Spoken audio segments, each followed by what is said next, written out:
everyone, and welcome back. Welcome back to another episode of the Incredible Podcast.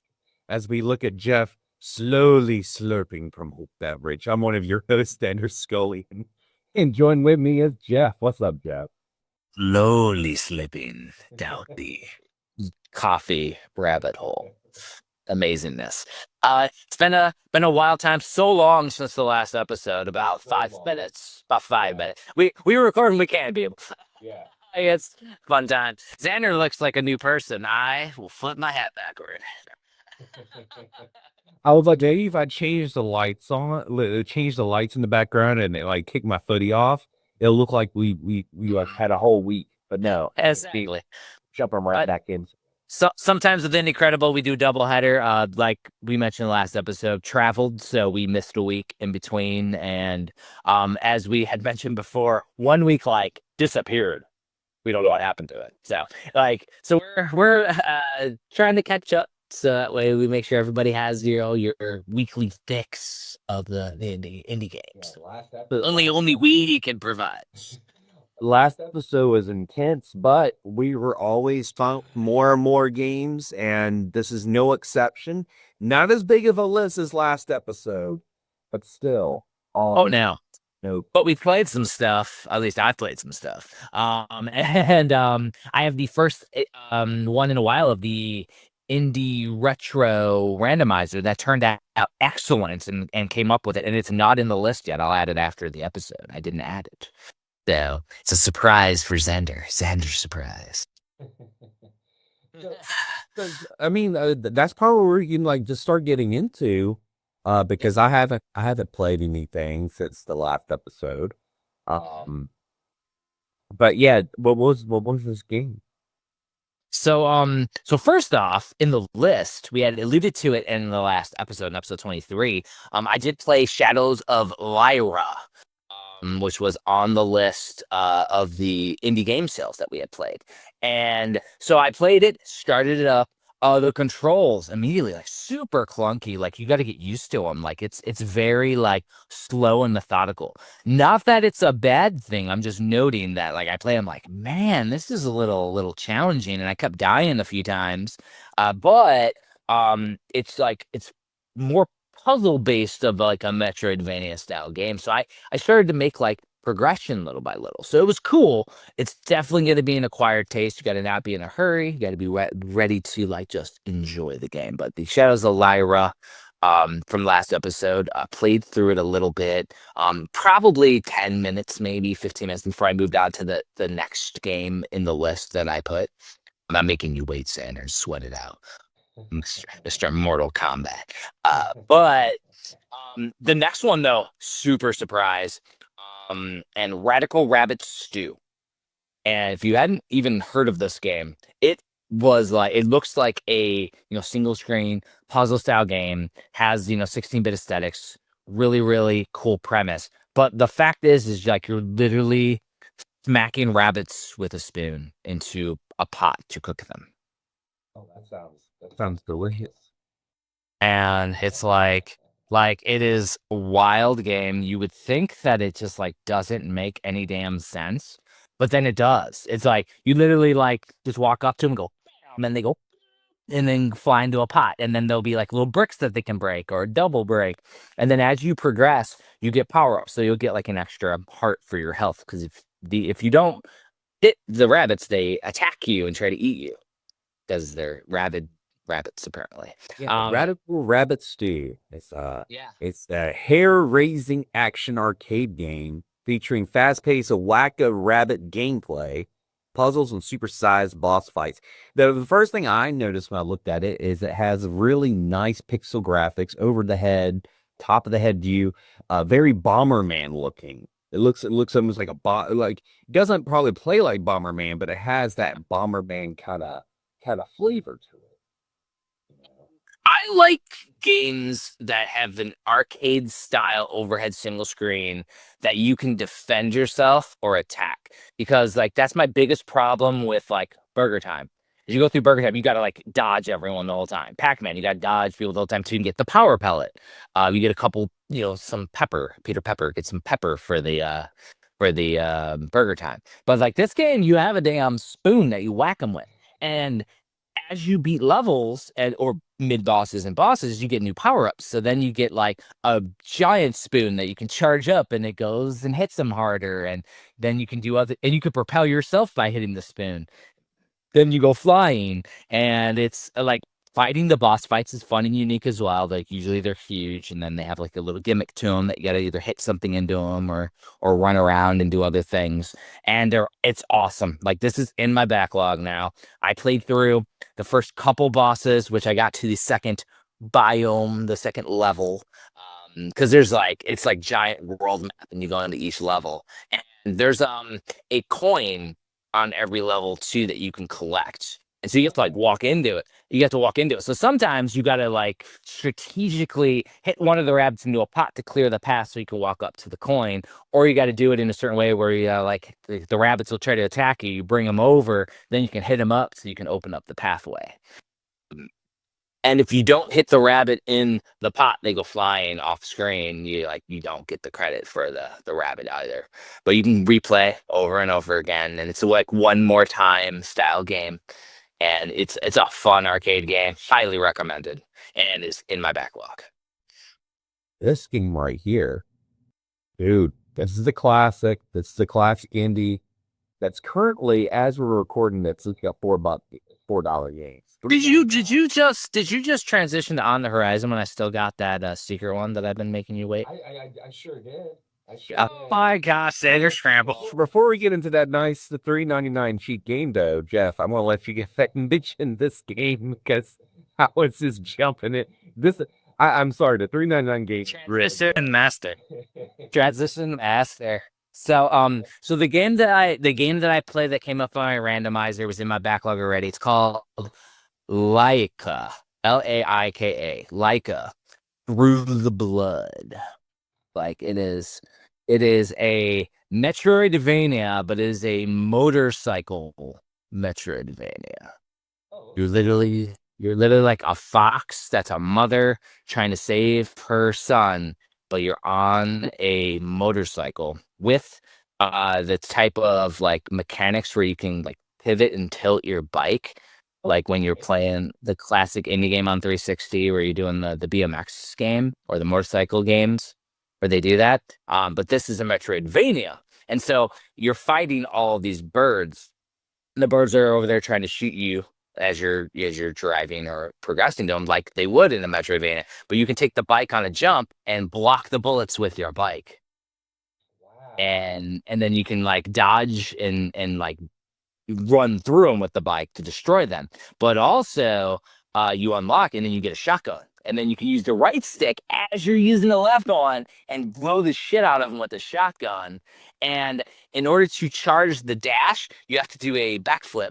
In order to charge the actual shotgun shell, do a front flip. And it is wild. And if you land on your back, you die. You have to go back to the last checkpoint. Like you literally could just like do a wheelie and fall back and die. Like it is such a cool freaking game. This game, I have seen it for a while, so I knew about it.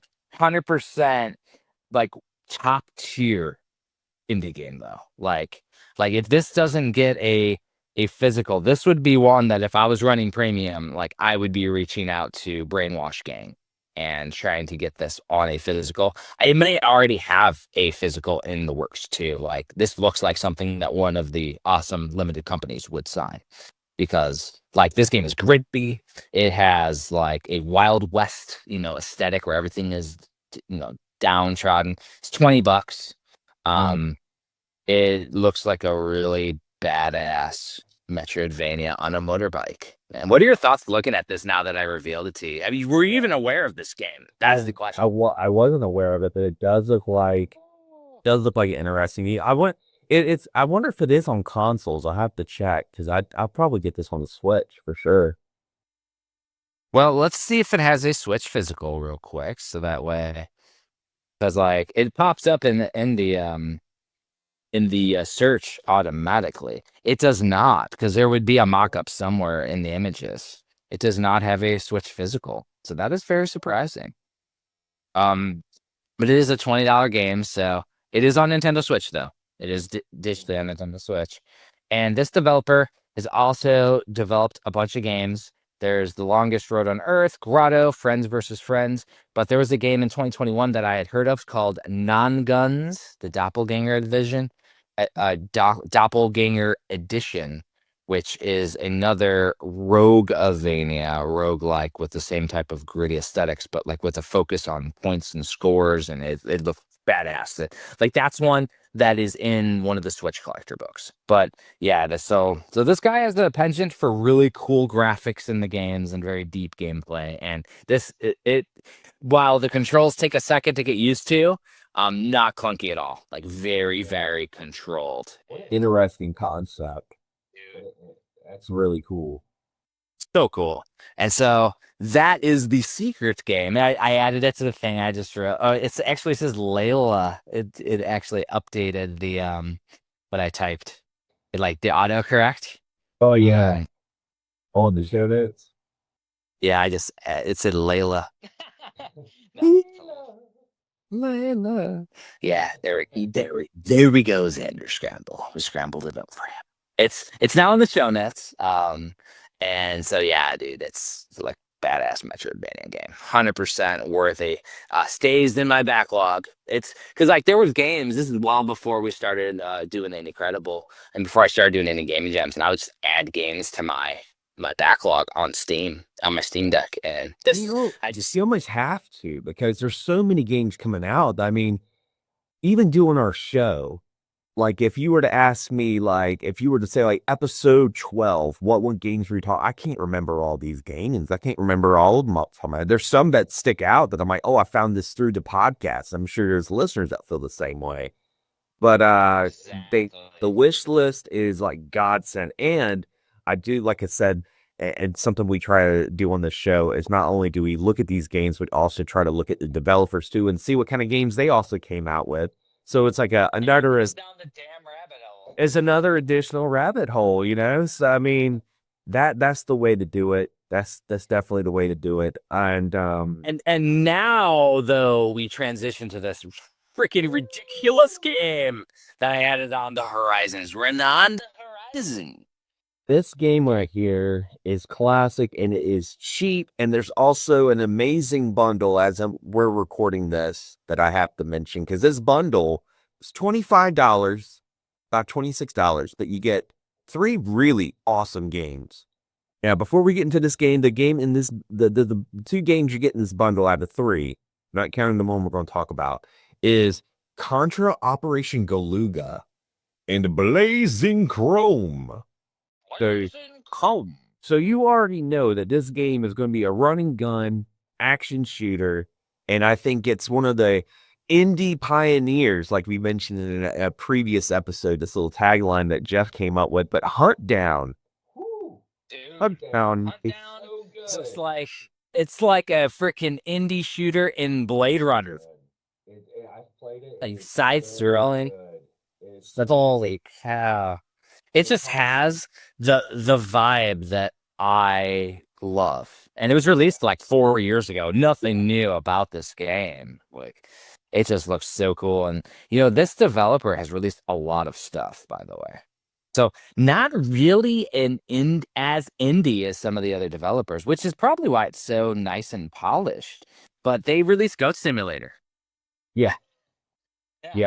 That they included in one of the bundles that they have. It's like the Lone Ghost Simulator, that's a high dollar bundle, but I mean you're getting a lot of games from their catalog. But this one right here, like Hunt Down, I played it. I have a copy of it on Switch. There is a physical. If you want to get a physical, there's physical of it. And I think I might even have the physical of this. You might. They look really popular. It was one of those really popular games that I remember. I was watching like various like gamers, like YouTubers, and like there was a time that it was at least mentioned in every, like Metal Jesus mentioned it, Happy Console Gamer even mentioned it. So many folks really praise Hunt Down. It's got a great soundtrack. The voice acting, the first boss that you fight, the voice acting is freaking hilarious. Like it is a really fun game. It is kind of Contra-like, but there's also some like strategic ways of shooting as well, because you can roll and stuff like that. So you just like take cover and stuff. Not very contra. Yeah, And and that's always the methodology of this podcast is to find cool stuff. Not necessarily the newest, but like the stuff that we find, something that sticks out, something. I mean, obviously there was some kind of update to this, which is why it popped up into this feed that I search for games with. It popped up, and I'm like, oh yeah, this game is awesome looking, and I probably have it on physical because there's so many I don't know anymore. And I stopped buying physicals like years ago. I stopped buying like all the cool shit that came out. So at one point I wanted every cool Nintendo Switch game physical that would be announced, and it turned into this giant scope creep. Even while I was running premium, like it was like, dude, it turned into the Nintendo Switch is what happened. Because the Nintendo Switch is just like the library. The library is just ginormous. I mean, that's why I'm glad, that Nintendo's going to be the Switch 2 is going to be backwards compatible because you're glad, or it just never ends and you're intimidated. I'm relieved. I am really that we can play them. Yeah, because I mean, I was going to say this never bought. Oh, I'm sorry. Oh no, you're good. Go ahead. I was gonna say I never got the newer Switches or anything like. I still had the OG Switch. So the Switch 2 is gonna feel like an update to me. Like I never got the OLED or the mini Switch Lite or anything. So no, there was a part of me though that was almost hoping it wasn't backward compatible to the point where I could like put a bow on the Nintendo Switch.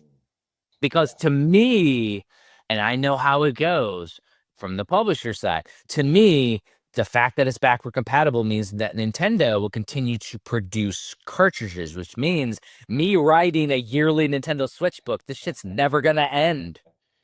Like, even when Switch 2 comes out, there'll be Switch 1 games because there will be indie games that don't need the graphical upgrades for the price increase. This is probably going to cost more for a developer to release physical on Switch 2. Probably. Don't know 100%. So in order for it to... So then we'll probably just release it. They'll release it on Switch 1, and the Switch 1 will continue. Because even the Wii was going on when the Wii U and the Switch were going on. They were still doing Just Dance games on the Wii, while Nintendo was still allowing those to be produced. So it just means it'll never end, brother. I was kind of hoping that there was, because it does have, and I will have to look it up because I don't know for a fact, but it feels like this has the largest physical licensed library. I say licensed because the Nintendo homebrew scene, the Genesis homebrew scene are crazy, but those are aftermarket. Like this is licensed. And just keep in mind though, as a collector, you can define how you collect however you want.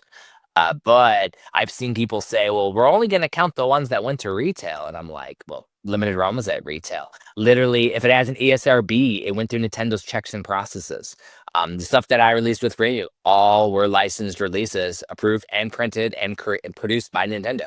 So it's like, do those not count? Nintendo made them. I think that they do count. Now, but you can justify your collection however you are. Like, if you don't want to count stadium events on the NES, you don't have to count stadium events on the NES because International Track and Field was released. Almost international, which is a different game. But yeah, so I was just hoping that it was going to end. But the other thing is that I am the dork that included all the digital games that I wanted to see have a physical in the books too. So I created my own scope creep. And, there would be times where I'm like, I did that. I finished it in year 2. And then I'm like, oh shit, 3 of these games now have a physical launch. And I don't take them out of the book. I just, because the goal with the digital is hopefully they do get a physical. But I've been highlighting indie for like years now. And that's why like the evolution of where we are with the Indie Crable podcast. Let's talk about foul damage though. Oh my god. Yeah, really interesting puzzle platformer. And it's a Metroidvania of all things too. I asked, is it a Metroidvania? Don't know. Oh, because like could be a question mark. That's right. Because you start as like an egg and you're like rolling around and you just kind of like roll into stuff.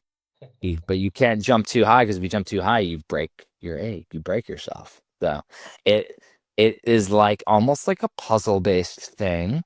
And if you fall too low, like you fall a certain way, you die. It just looks cool as shit. And the thing is that the graphics are like basic, but the animation and like the little particle effects and stuff just make it look cool. There's giant like enemies and robots everywhere, and Even the water Like, it's- effects look impressive. Like the water looks nice. exactly. And there is a map system. So, and I think there's like a create your own mode. You can create your own like levels or your own house or something because there's like a little editor mode in there. So it just looks dope.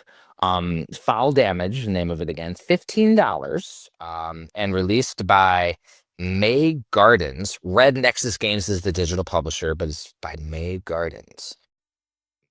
Red Nexus, and they're also listed in the developer, which means they probably assisted. They were the ones that did Peglin that we talked about. Peglin was that not fighting, but like the role-playing pachinko game that we had talked about. We had the enemies and stuff. But they've done 2 games. And Peglin was cool. I think Peglin might have a Switch version and maybe a Switch physical, but Fall Damage looks awesome. Like again, like I think every game on the horizon are all bangers. Like dude. Yeah, because this one looks like a lot of fun. This game almost made me think of almost like a high-end Game Boy game, like Game Boy Advance. Like, I don't know. It does have that Game Boy Color, Game Boy Advance aesthetic, but like Sega Saturn graphics. Ooh, yeah. Like for real Sega Saturn. Because I mean, there's definitely polygons, but they're like overlaid with pixel graphics. Like the polygonal aspects have like pixelated graphic, Doom style, where it's all in a isometric 3D perspective, and it's like an action roguelike hack and slash game. It is called Metal Bringer. Metal Bringer is the game. Game is $20 on sale for $18 right now.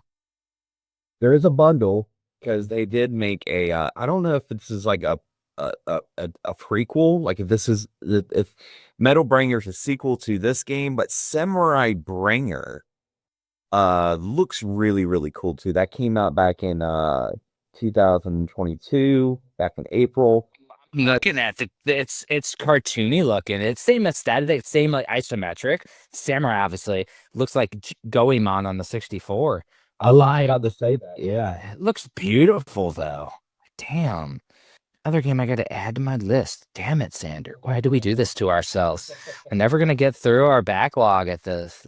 Now, we have a lifetime backlog. It's a life log at this point. Backlog is a life log.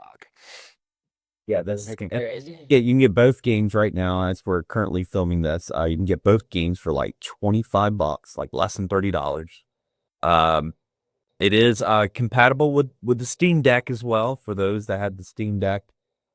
Console wise, I don't know if it's been released on consoles or not. Looks bullshit though.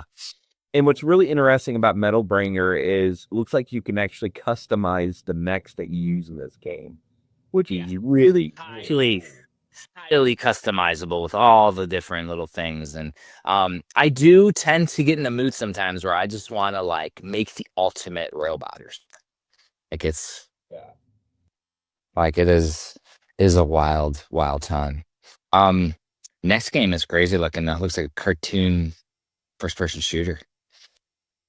Oh, hold on, I'm pulling mine up right now on my on my The game is called Gruel. $10. It is a first person shooter, endless arcade boomer shooter is what it says. Oh yes, that's what the cool kids say. Boomer shooter. Yeah, this looks Doom style.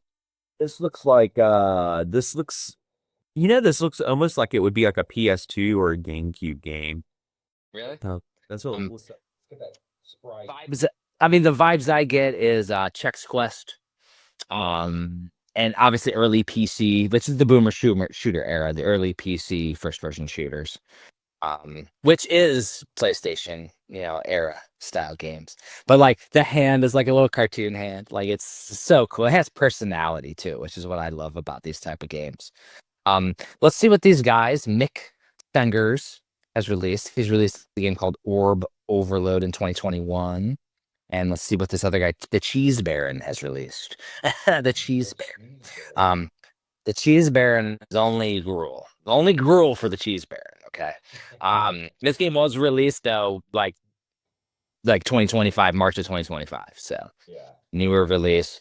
Definitely takes inspiration from the classic boomer shooters, and I only add the ones that really like stand out to me nowadays because there's so many games out there for all those genres. Like something has to like grab me, and it was the fact that it had like the inspirations from like the Cheese Baron from Chex Quest, though. Yeah, it's got that cell shaded kind of look to it. I think it looks like a lot of fun. It's only $10. Not bad. It's only $10. It's not bad. This next one might be one of my games of the month, like just from looking at it, not even playing it yet. And it looks NES style, a pixel platformer, and it's called Lir'ah and the Necro-Industrialists. It's a $10 game released in 2024. Like, looks so cool. Like the artwork on the box art or the key art has like a hipster style 50s vibe, and then you play and it's like a pixel platformer. It says Metroidvania, so maybe there's some gated exploration in there too. What are your thoughts looking at this thing, Xander? It made me think of Popful Mail, to be honest. Popful Mail, okay. which is a nice little deep cut for some of the listeners, but I really like it. I really love the art style. The music they played during the trailer was like right up my alley. And it looks like it's a $10 game, so that's not bad at all. It's currently not on sale. Doesn't mean it's not going to be on sale, so that's why we always add these to our wish list just in case we want to save a little while also supporting the developers.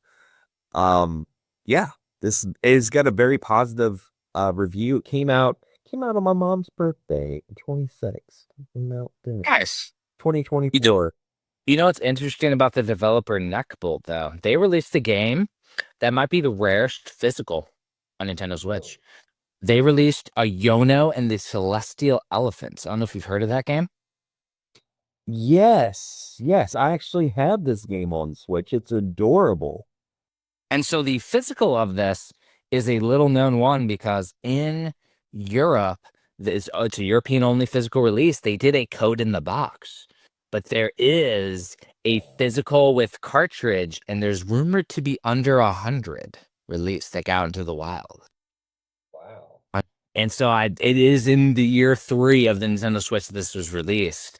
And I literally have a write-up about it on how it may be the rarest Switch physical. And it's by this developer, Neckbolt, that did Lir'ah and the Necro-Industrialists. So, number one, that game Yono is super cool. It's a super fun game and well done. And so this game is like, and Lir'ah is NES style graphics, so right in the realm of the old dudes.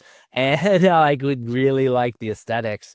The fact that you had the Popful Mail in there is a really cool thing. But I also like that you have these abilities, like you toss up a little branch and it creates a platform that you can then slide under to avoid some spikes. Like, I'd like creativity in my Metroidvania platform.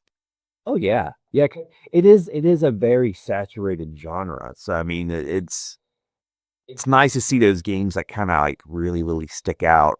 And yeah, this is definitely one of them. Like I watched the trailer and I'm like, yeah, this is right up my alley. This is good stuff. Now where this game was like your game of the month, I don't usually do game of the month on my end, but this one right here, like, I'm probably gonna buy this after the show and play it because the final game here that we're gonna talk about. Yeah. And it goes with last episode where we talked about a game was a spiritual successor to a Commodore Amiga game. This one is a remaster, remake of a Commodore Amiga game. And I believe you played X Out in the back. Oh no, X Out is a legendary Commodore Amiga shoot 'em up. And it's what I like is the classic horizontal scrolling shooters. Because for me, what changes a shoot 'em up, a shmup, from a horizontally side-scrolling shooter is these games might have a lot of bullets coming from you, but it's more based on enemy penetration and killing all the enemies, which is old school late 90s or early 90s, late 80s, early 90s style shooter, like Life Force, Gradius. X-Out is in that pocket. It is one of the legendaries in my realm, and this remaster, this resurfaced, X-Out resurfaced, the graphics look amazing. It's like do you remember when the PSP did all the remakes of all the shoot 'em ups? Like that's what this reminds me of. It looks so dope. This one is right now $20. So it's a bit expensive because it is based on a IP, and one would think that this developer had to get the license to the IP, which is probably why the game is priced as such. So please support them. Can't say the name of them, Critzel Crafts, but did you know, because this game was released in February of this year, X-Out, did you know that they also released Rainbow Cotton remake? Oh, and I love the Rainbow Cotton remake. I freaking love it. So that and that's the same developer that did X-Out. And they released Rainbow Cotton with Inen, which is strictly limited games that does physicals. So now this one, X-Out, does not say, I'm waiting for it to load. Oh, no, it is. It's also done by Inen Games. So Inen Games is strictly limited. They will typically do strictly limited release, and then they'll have an Inen release that will go retail. So this likely will have a physical in the future, which is pretty cool. Yeah, because I'm looking at some of the Inen releases. I mean, like a game we previously mentioned in a very early episode, Shadow of the Ninja Reborn, but definitely under their catalog, as well as Shenmue 3. Yeah, and Inen Games is their like hook is that they will do a lot of licensed ones. They did the Bubble Bobble one. They do like a few, but for a physical collector and an indie game collector, be aware that if you buy the Inen version and not the strictly limited version, at least in the early releases, they were missing content. So they did the Wonder Boy collection. The like I don't know the exact number, but like if the Inen version had 5 games, the strictly limited version had like 7 or 8 games on the collection. So it's like the Inen ones are missing content, but they're cheaper. They're like $20-$30 versus $40 to $60. So it's a cheaper release, but the strictly limited version was worth more. Now, there's a second developer that's listed. It says Rainbow Arts, which I'm not sure if they just got the name, like the IP, but they also have the Rendering Ranger Rewind, the remake of that, a game called Lollipop, and a game called Muds, Mean, Ugly, Dirty Sport. Let's see. Now, Rendering Ranger was not in it, so like the Rainbow Arts thing, and that's something that we didn't talk about. But did you see that there was Acclaim now is reinvigorated a second time? Yeah. So there's a company putting their name behind Acclaim. They are part of I think they were part of a publisher or a physical publisher or something. The guy's doing Acclaim, so they should be bringing some cool games out. Like hopefully they watch the Incredible podcast and bring some of our games physically. That'd be nice. Yeah. The ones that we're talking about with these indie games, but it's just cool to see. Little known fact is that Collector Vision Games actually owned the Acclaim name before that. Oh wow. Yeah, I think they had Acclaim attached to Sydney Hunter at one point. I don't know if that was the Super Nintendo or the Switch version, but they did have the name Acclaim tied to it at one point, but they sold that to this other company person. I can't think of their name off the top of my head. I'm not going to look it up right now, but I thought it was pretty dope that, they're bringing back, reinvigorating the Acclaim name. I mean, maybe we'll get a new NBA Jam. Doubt it really. Monster Jam. That'd be dope. But the thing is, though, I like when I see like the retro revivals, and X-Out looks awesome. There's certain types of the shooters that I still want to try and play. It's in the backlog. It's gonna sit there. But yeah, that's our last on the horizon, because it was while I was traveling, it was a pretty dry week. But then the week when I got back, it was like rained on me with tons of awesome indie games, and I even have ones after I created that list. There's more. There's more that are games of the month that popped in. But my question for you before we close out the episode, should I hit the deck roulette randomizer one time in the folder called Steam Games Budget and see what it does? And maybe you and I try to tackle that with, because we do have a game that we're both going to play that a developer did send us that we're going to talk about in the next episode. But should we do that? Just like add it there. Yeah. And what we'll do is we'll live look it up and see how much it is. We can tell everybody, and if people want it, and we can cover it in 1 or 2 episodes from now.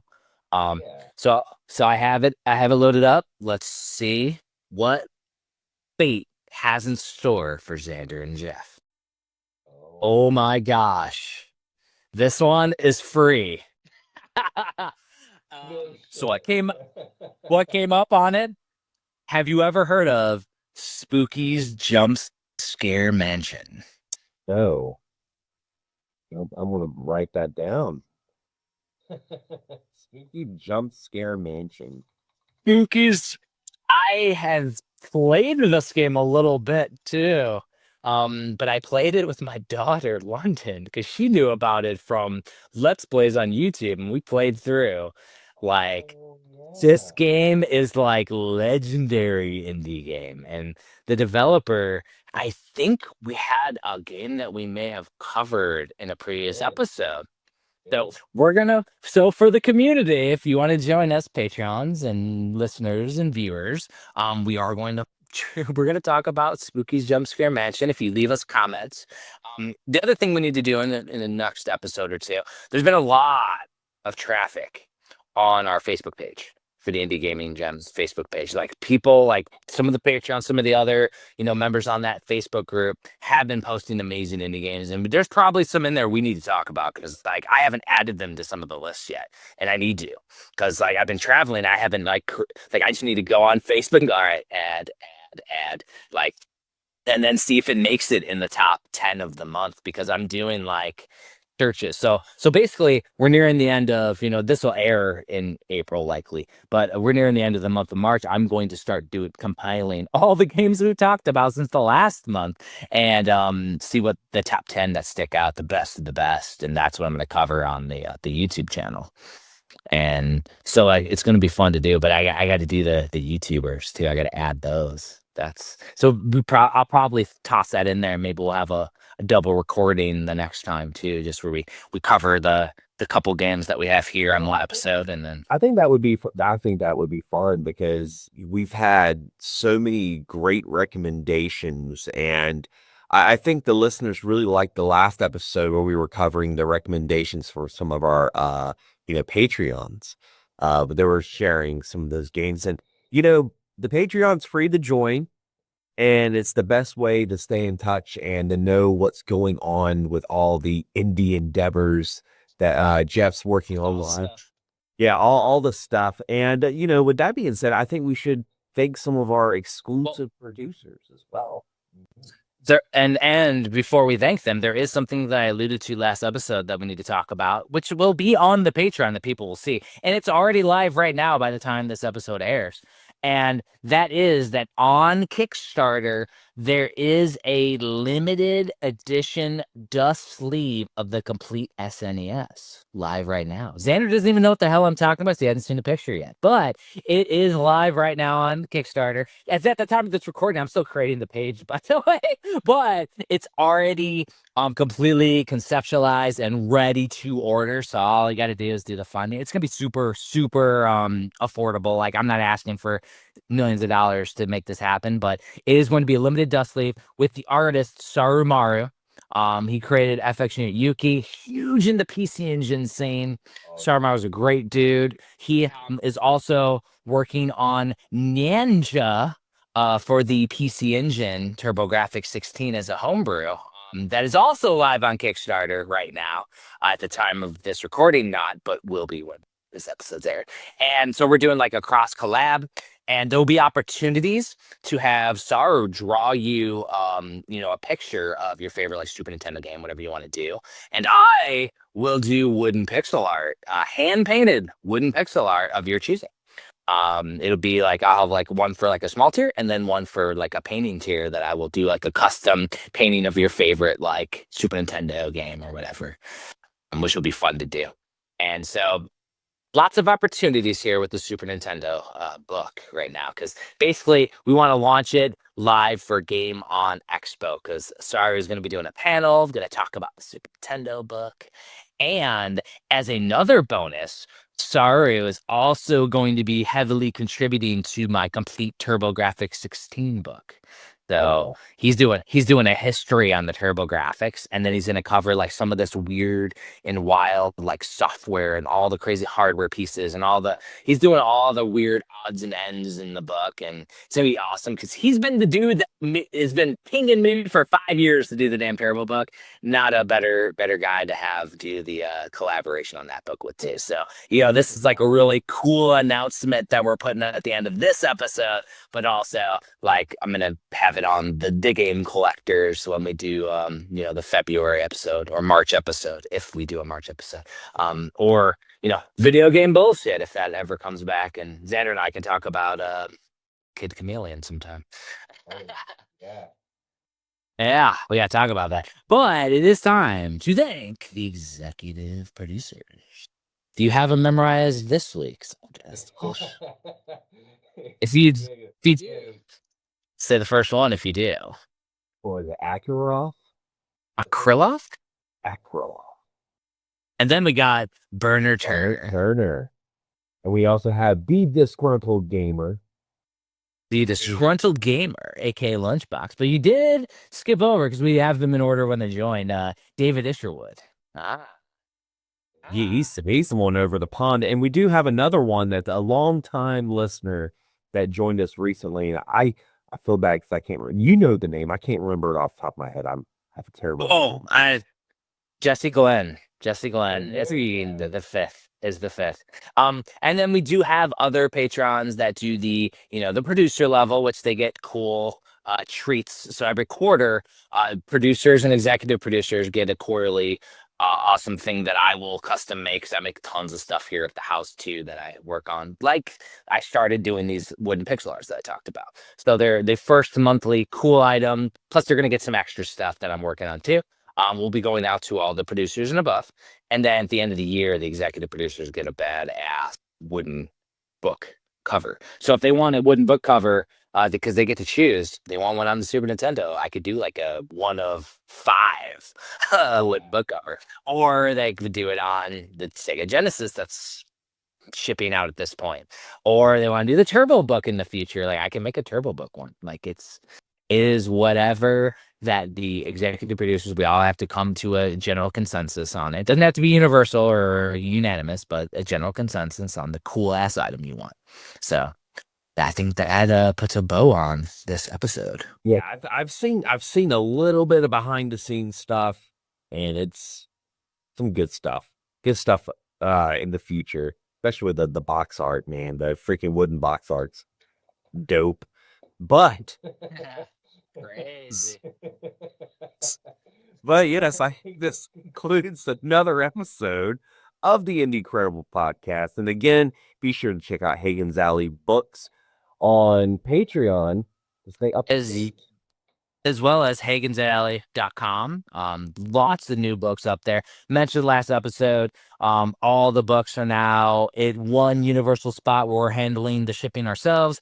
And there are books up online, which we didn't talk about last episode, that have never been on Hagen's Alley, including Metroidvania Phase 2 is up there. And some of the limited items like the Nintendo Complete NES, the limited slip case with foil on it and everything. Like, some cool stuff. And there's only a few copies. Like, there's not like it's not a crazy promoted thing. It's like you get with us, you listen to the Indie Credible, you're on the Patreon, you get like the behind the scenes, like Wild West style, which the hipster artist in me loves. But of course, sold 1 million copies would be cool, but I do like being the niche cool shit person. I love it. That's the stuff we like. We like. That's the whole reason why we started this podcast. We like a lot of niche, little stuff. So Indeed, indeed. Anyway, guys, thank you again for listening. And as always, support indie. Now. Couldn't get the cool like explosion. I hate gotta do the. No. There you go.